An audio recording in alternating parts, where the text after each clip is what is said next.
معجزہ سرکار صلی اللہ علیہ وآلہ وسلم۔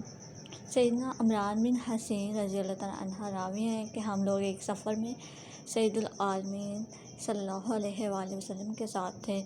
راستے میں ساتھیوں نے پیاس کی شکایت کی تو سرکار صلی اللہ علیہ وآلہ وسلم ٹھہر گئے۔ پھر مولا علی شیر خدا رضی اللہ تعالیٰ عنہ اور ایک دوسرے صحابی رضی اللہ تعالیٰ عنہ سے فرمایا، تم جاؤ اور فلاں جگہ تمہیں ایک عورت ملے گی، اس نے اونٹ پر تو پانی کے مشکیزے رکھے ہوئے ہیں، اس عورت کو لے آؤ۔ دونوں حضرات وہاں پہنچے تو وہ عورت اونٹ پر پانی رکھے جا رہی تھی۔ دونوں حضرات نے اس عورت کو فرمایا، رسول اللہ صلی اللہ علیہ وآلہ وسلم کے ہاں چل۔ اس نے کہا، کون رسول اللہ؟ کیا وہ جو باپ دادے کے دین سے نکل گیا ہے؟ فرمایا، ہاں، جس کو ایسا کہہ رہی ہے وہ اللہ تعالیٰ کے سچے رسول ہیں۔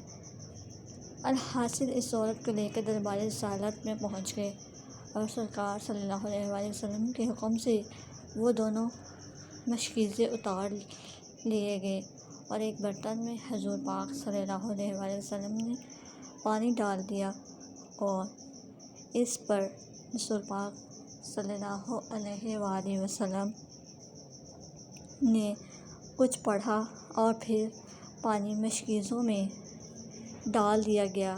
پھر فرمایا، ان مشکیزوں کے منہ کھول دو اور فرمایا، سب لوگ پانی پی لیں۔ سب نے برتن بھر لیے، پانی پیا۔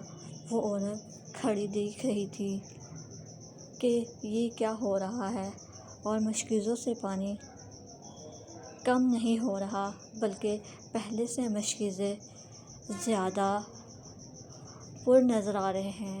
آپ صلی اللہ علیہ وآلہ وسلم نے پھر حکم فرمایا کہ اس عورت کے لیے کچھ کھانے کی چیزیں اکٹھی کرو اور کپڑا بچھا کر اس میں کھانا وغیرہ جمع کیا گیا، یہاں تک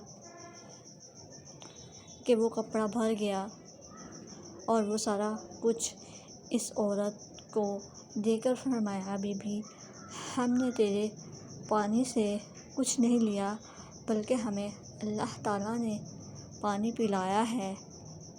وہ عورت جب اپنے اہل خانہ کے پاس پہنچی تو انہوں نے پوچھا، تو دیر کر کے کیوں آئی ہے؟ اس نے سارا ماجرا سنا دیا اور کہا، میں جس کے پاس سے آئی ہوں یا تو وہ بہت بڑا جادوگر ہے یا وہ اللہ تعالیٰ کا سچا رسول ہے۔ یہ سن کر وہ لوگ سارے کے سارے حاضر ہو کر اسلام قبول کر کے صحابی بن گئے۔